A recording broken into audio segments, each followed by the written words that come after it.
ఓం నమో వెంకటేశాయ. అందరికీ నమస్కారం అండి. మనకు కలియుగ దైవం శ్రీ వెంకటేశ్వరుడు తిరుమలలో విరాజిల్లుతున్నాడు. ఎప్పుడు నిత్య కళ్యాణం పచ్చతోరణంగా ఉంటుంది అక్కడ. మరి కలియుగంలో పిలిచిన పలికే దైవంగా మనం అందరూ కొలిచే దైవం అంటే యూనివర్సల్ గాడ్ అన్నమాట. ఎవరు మాకు ఇష్టం లేదండి, మేము వెళ్ళామండి అననే అనరు. ఎవరైనా ఎప్పుడు వెళ్దామా, ఎప్పుడు వెంకటేశ్వర స్వామి దర్శించుకుందామా అని ఆతృతతోనే ఉంటారు. అయితే అటువంటి శ్రీనివాసుడు, ఆ వెంకటేశ్వరుడు ఎంత దయామయుడు అండి. మనకు కలియుగంలో వెంకటేశ్వరుని మించిన దైవం లేదు. అయితే అటువంటి వెంకటేశ్వరుడు భక్తుల మీద కరుణతో, దయతో తన కోసం తిరుమల దాకా రాలేని భక్తుల కోసము అనేక చోట్ల వెలిసిండు. వెంకటేశ్వర ఆలయాలు మనకు దగ్గరలో చాలా వెంకటేశ్వర ఆలయాలు ఇప్పుడు తిరుమల తిరుపతి దేవస్థానం ఆధ్వర్యంలోనే నడపబడుతూ ఉంటాయి.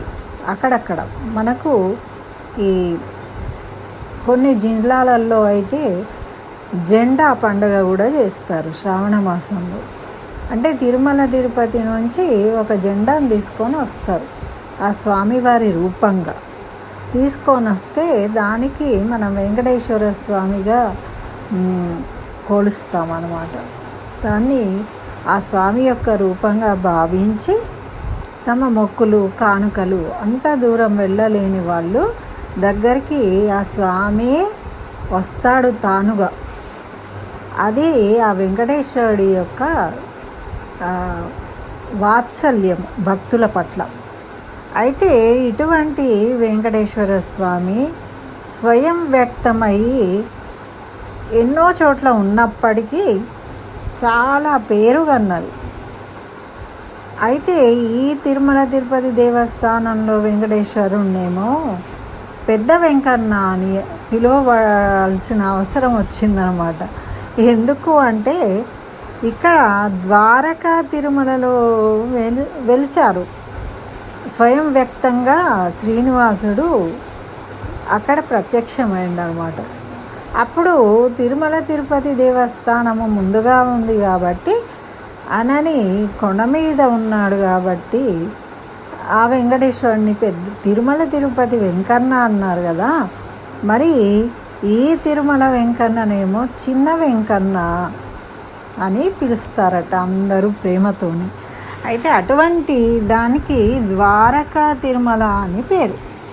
మరి అటువంటి దివ్య క్షేత్రం గురించి మనం ఈరోజు తెలుసుకుందాం. అక్కడ ఏం ఉత్సవాలు జరుగుతాయి, ఏంటి, అసలు అది ఎక్కడుంది అన్నీ కూడా వివరంగా తెలుసుకుందాం. వీడియోకి వెళ్ళే ముందు మనము నా ఛానల్ సబ్స్క్రైబ్ చేయకుంటే సబ్స్క్రైబ్ చేయండి. నచ్చితే లైక్ చేయడం మర్చిపోకండి ప్లీజ్. మీ లైక్ మాకు ఎంకరేజింగ్గా ఉంటుంది. ప్రతి వాళ్ళు చెప్తూనే ఉంటారు కదా, కానీ చాలామంది చూస్తారు, నచ్చితే వింటారు, కానీ మర్చిపోతారు లైక్ చేయడము. కానీ లైక్ చేయడం అన్న దానివల్ల ఇంకొకళ్ళు కూడా దాన్ని చూసే అవకాశం ఉంటుంది. కాబట్టి దయచేసి అందరూ కూడా విన్న తర్వాత లైక్ చేయండి, నచ్చితే తప్పకుండా మర్చిపోకుండా. అయితే ఇక్కడ కలియుగ దైవం శ్రీ వెంకటేశ్వరుడే స్వయం వ్యక్తగా ద్వారకా తిరుమల అనే ఒక మహాక్షేత్రంలో అవతరించాడనమాట. అక్కడ ఎందుకు అవతరించాడు అంటే మనకి పురాణంలో అంటే ఆ మహాక్షేత్రంలోనట ద్వారకుడు అనే మహర్షి ఉత్తరముఖంగా స్వామి కోసం సుదీర్ఘకాలం తపస్సు చేసిండు. అంటే తపస్సు అంటే మునులందరూ కూడా వేల సంవత్సరాలు, వందల సంవత్సరాలు వంటికాలు మీద భోజనం చేయకుండా గాలి భోంచేసి ఈ విధంగా ఎన్నో రకాలుగా తపస్సు చేసేవారండి ఆ కాలంలో. అట్లా ఈ ద్వారకుడు అనే మహర్షి ఉత్తరముఖుడయ్యి స్వామి కోసము సుదీర్ఘకాలం తపస్సు చేశాడు కదా. అప్పుడు ఆ భక్తుని తపస్సుకు మెచ్చుకొని ఆ శ్రీనివాసుడే అతని ఎదుట నిలబడ్డాడట. అది నిలబడ్డప్పుడు ఆరి అభిమతం ప్రకారము అక్కడనే స్థిరపడిపోయిండు అలా ఎదుట నిలిచిన శ్రీనివాసుడు. కాబట్టి నేటికి ఆ తిరుమలను శ్రీనివాసుడి తిరుమలనే కానీ దాన్ని ద్వారకుడు తపస్సు చేయడం వల్ల వచ్చింది కాబట్టి ద్వారకా తిరుమల వాసుడు అని పేరు పెట్టారన్నమాట. మరి ఇక్కడ నిత్యం భక్తులకు ఉత్తర ద్వార దర్శనం లభిస్తుంది. చూడండి, మనకి ఏడాదికి ఒకటే రోజు ఉత్తర ద్వార దర్శనం వేరే వేరే ఆలయాలలో, తిరుపతిలో కూడా.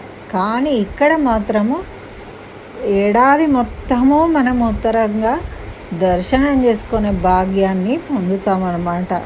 అంటే వైకుంఠ దర్శన ప్రాప్తిని కలిగిస్తూ ఉన్నాడు అంటే ఎంత ఆనందకరమైన విషయం అండి ఇది. కాబట్టి తప్పకుండా వీలైతే అందరూ దర్శించుకోవాలని నేను కోరుకుంటున్నాను. అయితే మరి దీనికి సంబంధించి ఒక పురాణ కథ కూడా ఉన్నదట. అది కూడా ఏంటో చూద్దాం. మరి ద్వారకా తిరుమల క్షేత్రానికి పౌరాణికంగా అంటే పురాణాలలో శేషాచలము అని పేరుంది. పూర్వము కృతయుగంలో స్వామి ఇక్కడ వేంచేసి ఉన్నాడు. అంటే కృతయుగంలోనే ఈ శేషాచలంలో స్వామి వెలిసిండు. అప్పుడే ఇక్కడ భక్తులకు దర్శనమిచ్చేవాడు. అయితే ఈ స్వామి పాదసేవ చేయాలని బలిచక్రవర్తి చాలా కోరుకున్నాడట. ఆయన తపస్సు చేసిండట. ఎందుకంటే బలిచక్రవర్తిని పాతాళానికి పంపించాడు కదా శ్రీ మహావిష్ణువు వామన రూపంలో. అయితే ఆయన అక్కడ ఉన్నాడు కాబట్టి ఆయన తపస్సు చేసిండట, పాదసేవ చేసుకుంటా నేను అని. అయితే అప్పుడు ఈ వెంకటేశ్వర స్వామి ఆ బలిచక్రవర్తి కోసం తన పాదాలను పాతాళానికి పంపించిండట. తాను మాత్రం ఇక్కడే వ్యక్తరూపుడై నిలిచిండట. అంటే లోపలికి ఆయన ఏంటండి మరి 3 అడుగులు అడిగి బలిచక్రవర్తి దగ్గర నుంచి మొత్తం ముల్లోకాలు ఆక్రమించుకున్నవాడు కాబట్టి పాతాళానికి పాదాలు పంపించడం పెద్ద విషయమా? వెంటనే పాదాలను కిందికి పంపించేసి తను మాత్రము మరి ఇక్కడ భక్తులు ఎదురు చూస్తారు కదా, అందుకని ఇక్కడ భక్తుల కోసము పై భాగాన్ని ఇక్కడే ఉంచి కాళ్ళను మాత్రం పాదాలను పాతాళాన్ని పంపించిందట. అట్లా చేయడం వల్ల ద్వారకలో పాదాలు భూమిలోకి ఉంటాయి, పాదాలు కనబడవు. పైన వెంకటేశ్వర స్వామి దేహం పైభాగం మాత్రము నిల్చుని ఉన్నట్టుగా మనకు దర్శనమిస్తాడనమాట ఈ స్వామి. అయితే ఇక్కడ ఏమైంది, రామానుజాచార్యులు కూడా ఈ క్షేత్రాన్ని దర్శించుకున్నారట. అప్పుడు రామానుజాచార్యులు ఏం చేసిండ్రు అంటే పాదాలు కిందకి ఉన్న విగ్రహాన్ని ఆ విధంగానే ఉంచి దానికి వెనక భాగంలోనే మరి ఒక వెంకటేశ్వర స్వామి విగ్రహాన్ని ప్రతిష్ఠించారు. మరి నిత్యము స్వామికి ఆర్జిత కళ్యాణోత్సవాలు జరపాలి కాబట్టి ఆ విధంగా అక్కడ వెంకటేశ్వర స్వామిని ప్రతిష్ఠించడం జరిగింది. అంటే పాంచరాత్ర ఆగమనం ప్రకారమే అక్కడ అన్నీ కూడా వ్యవస్థను కూడా ఏర్పాటు చేసిండ్రు మన రామానుజాచార్యులు. అయితే ఇక్కడ వీరు ఇట్లా దేహం పైభాగం అంతా ఇక్కడే ఉంటుంది, పాదాలు భూమిలో ఉంటాయి కదా. అయితే అప్పుడే ఏమన్నారట, ఇక్ష్వాకు వంశపు రాజులు స్వామిని వేడుకున్నారట. మరి ఏమని అంటే మేము కూడా పాదపూజ చేసుకుంటాము స్వామి మీకు అని. మరి వారి కోసం స్వామి తన పూర్తి రూపంతో కాళ్ళు పాతాళంలో ఉన్నట్టుగా స్వామికి వెనుక వైపు తీరి నిల్చున్నాడట. వెనుక వైపు మళ్ళీ ఇంకొక స్వామి రూపంలో నిల్చుంటే అప్పుడు అజమహారాజు దశరథ మహారాజు ఇక్ష్వాకు వంశంలో శ్రీరామచంద్రుని వంశంలో వాళ్ళ ముందు తరాల వాళ్ళు అనమాట. దశరథ మహారాజు అంటే సాక్షాత్తు రాముడి యొక్క తండ్రి, అజమహారాజు అంటే వాళ్ళ పితరాలు అనమాట. వారు కూడా ఇక్కడ త్రేతాయుగంలో ఈ స్వామిని దర్శించుకొని పాదసేవ చేసుకున్నారట. అటువంటి గొప్ప దివ్యక్షేత్రం అండి ఈ ద్వారకా తిరుమల. అయితే ఇక్కడ స్వామి విశేషం ఏంటి అంటే, ద్వారకా తిరుమల స్వామి ఏ కోరిక కోరినా తప్పకుండా తీరుస్తాడు. మరి తిరుమలకు వస్తామని మొక్కుకున్న వాళ్ళు ఒకవేళ ఏ కారణం చేదైనా అక్కడికి వెళ్ళలేకపోతే ఇక్కడ ఆ మొక్కులు తీర్చుకుంటే సరిపోతుందట. కానీ ఇక్కడ మొక్కుకున్న మొక్కులు మాత్రం ఇక్కడే తీర్చుకోవాలట అండి. అక్కడ తీర్చుకోవడంగా కుదరదు. ఇక్కడ మొక్కినప్పుడు ద్వారకా తిరుమల వెంకటేశ్వరుడికి, శ్రీనివాసుడికి మొక్కిన మొక్కులు ద్వారకా తిరుమలలోనే తీర్చుకోవాలి. తిరుమల తిరుపతి వెంకటేశ్వరుడికి మొక్కిన మొక్కులు మనం వెళ్ళలేని పరిస్థితిలో ఇక్కడ స్వామికి తీర్చుకోవచ్చు అన్నమాట. ఇట్లా అందరినీ అనుగ్రహిస్తూ మరి భక్తులు చాలా నమ్మకం అన్నమాట. ఈ ద్వారకా తిరుమల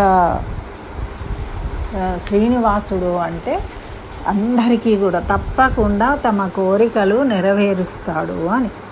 అయితే ఇట్లా పాంచరాత్రాగమనం అంటే రామానుజాచార్యులు ఏర్పాటు చేసినట్టుగా నిత్య పూజలతో పాటు విశేష పూజాధికాలు కూడా జరుపుతూ ఉంటారు. మనకు అన్ని దేవాలయాలలో కూడా ఇప్పుడు తిరుమల తిరుపతి దేవస్థానంలో కూడా రామానుజాచార్యులు ఏర్పాటు చేసిన విధానంలోనే జరుగుతాయి. ఇక్కడ కూడా అదే పద్ధతిలో సుప్రభాత సేవ మొదలుకొని అర్చనలు, హారతులేగాక ప్రత్యేక దర్శనాలు, సర్వదర్శనాలు, ఆరగింపు సేవలు, పవళింపు సేవలు, ఏకాంత సేవలు, ఇట్లా ఎన్నో స్వామిని సేవలు అందిస్తూ ఉంటారట. చాలామంది భక్తులు వస్తూ దర్శనం చేసుకుంటూ ఉంటారట. మరి శ్రావణ మాసంలోనేమో పవిత్రోత్సవాలు చేస్తారట. కార్తీక క్షీరాబ్ది ఉత్సవాల్లో భాగంగానేమో తెప్పోత్సవం జరుగుతుంది. మార్గశిరంలో అధ్యయనోత్సవాలు, ధనుర్మాసంలో తిరుప్పావై పాశురాల అనుసంధానము, ప్రవచనాలు, ఇవన్నీ కూడా యథావిధిగా మనకు తిరుమలలో వేరే దివ్యక్షేత్రాలలో ఏ విధంగా జరుగుతుందో ఇక్కడ కూడా అలాగే అన్నీ కూడా జరుగుతాయి. అయితే ఇక్కడ గ్రామ పొలిమేర దాటి స్వామి దొరసానివాడ అనే ఒక ప్రత్యేక మండపం ఉందట. అక్కడ సంక్రాంతి పండగలు ఇట్లాంటి విశేషమైన రోజులలో విశేష పూజలు జరుపుతారట. ఆ మండపంలోనికి పెరుమాళ్ళని తీసుకుని వెళ్ళి వేంచేపు చేసి అక్కడ ఊరేగింపుగా వెళ్ళడము. అక్కడ భక్తులు రథసప్తమి, డోలా పూర్ణిమ ఇట్లాంటివన్నీ కూడా భక్తుల దర్శనార్థం అక్కడ మండపంలో చేస్తారట. మరి కళ్యాణం అయితే ఇక మనం చెప్పే అవసరమే లేదు. కళ్యాణం ఎంత బాగా జరుగుతుందండి. తిరుమలలో కానీ మన భద్రాచలంలో కానీ కళ్యాణోత్సవాలు బ్రహ్మాండంగా నిర్వహిస్తారు. ఇక్కడ కూడా ద్వారకా తిరుమలేశుని కళ్యాణోత్సవాలు వైఖానస ఆగమ పద్ధతిలో పాంచరాత్ర దీక్షతోని జరుగుతాయి. అంటే 8 రోజుల పాటు జరుగుతుందట. ఇది ఎప్పుడు జరుగుతుంది అంటే వైశాఖ శుద్ధ దశమి రోజు నుండి మొదలుపెట్టి జరుగుతాయి 8 రోజులు. అయితే ఆ రోజు చక్కగా కళ్యాణోత్సవం, రోజుకో వాహనం పైన ఊరేగింపులు. మనకు దసరా అప్పుడు తిరుమల తిరుపతి దేవస్థానం వారు రోజుకో వాహనం మీద వెంకటేశ్వర స్వామి ఊరేగుతారు. ఆ విధంగా ఇక్కడ వివిధ రకాలైన అలంకారాలతో తిరుమల వీధుల్లో స్వామి వివిధ అలంకారాలతో గ్రామోత్సవంలో ఊరేగుతూ ఉంటారట. తొలి రోజేమో వైశాఖ శుద్ధ దశమి నాడు స్వామి అమ్మ వాళ్ళను వధూవరులుగా అలంకరిస్తారట. మరో రోజేమో ఋత్విగ్వరణ మృత్ సంగ్రహణము, అంకురార్పణ జరుగుతుంది. తర్వాత రోజేమో ధ్వజారోహణం చేస్తారు. మరి కళ్యాణోత్సవానికి ముందు రోజు రాత్రి ఎదుర్కోళ్ళు ఉత్సవం జరుగుతుందట. వైభవంగా నిర్వహిస్తారన్నమాట. చతుర్దశి నాడు కళ్యాణం జరుగుతుంది. మరి మరునాడు అంటే పౌర్ణమి ముందు రోజు మనకు వైశాఖ పౌర్ణమి ముందు రోజు కళ్యాణం నిర్వహిస్తారు. మరునాడు కళ్యాణమేమో వైశాఖ పౌర్ణమి రోజు రథోత్సవం జరుగుతుందన్నమాట. ఇట్లా చాలా వైభవంగా ద్వారకా తిరుమలేశుని కళ్యాణోత్సవము, రథోత్సవము, డోలోత్సవము అన్నీ కూడా నిర్వహిస్తారు ఇక్కడ. మరి తర్వాత పూర్ణాహుతి, నిత్య హోమ బలిహరణము, మళ్ళీ ధ్వజాన్ని అవరోహణ చేయడం అనేది జరుగుతుంది చివరి రోజు. ఇది అయిపోయిన తర్వాత మనకు రాత్రికి వసంతోత్సవం చేస్తారట. 12 కోవెల ప్రదక్షిణలు చేస్తారట. ఇది ఒకటి ప్రత్యేకంగా ఉందండి ఇక్కడ. చేసిన తర్వాత పుష్పయాగం చేస్తారట. పుష్పయాగం తర్వాత పవళింపు సేవ చేస్తారట. ద్వారకా తిరుమల శ్రీనివాసుని వార్షిక కళ్యాణ మహోత్సవంలో చివరి ఘట్టము పవళింపు సేవ. ఈ విధంగా ఉత్సవాలన్నీ చక్కగా నిర్వహించబడతాయి. మరి ద్వారకా తిరుమల ఎక్కడ ఉంది అంటే విజయవాడ నుంచి 122 కిలోమీటర్ల దూరం ఉందటండి. మరి హైదరాబాద్ నుంచి 369 కిలోమీటర్లు ఉందట. మరి దేవస్థానం వారి సత్రాలు, కళ్యాణ మంటపాలు, నిత్య అన్నదాన పథకం అమలు అన్నీ కూడా సౌకర్యాలు చాలా బాగా ఉన్నాయి. వెళ్ళే వాళ్ళు చక్కగా వెళ్ళి దర్శనాలు కూడా చేసుకొని వీలైతే ఉండాలనుకుంటే అక్కడ చక్కగా ఉండి కూడా ఒక నిద్రలు చేసి కూడా రావచ్చు.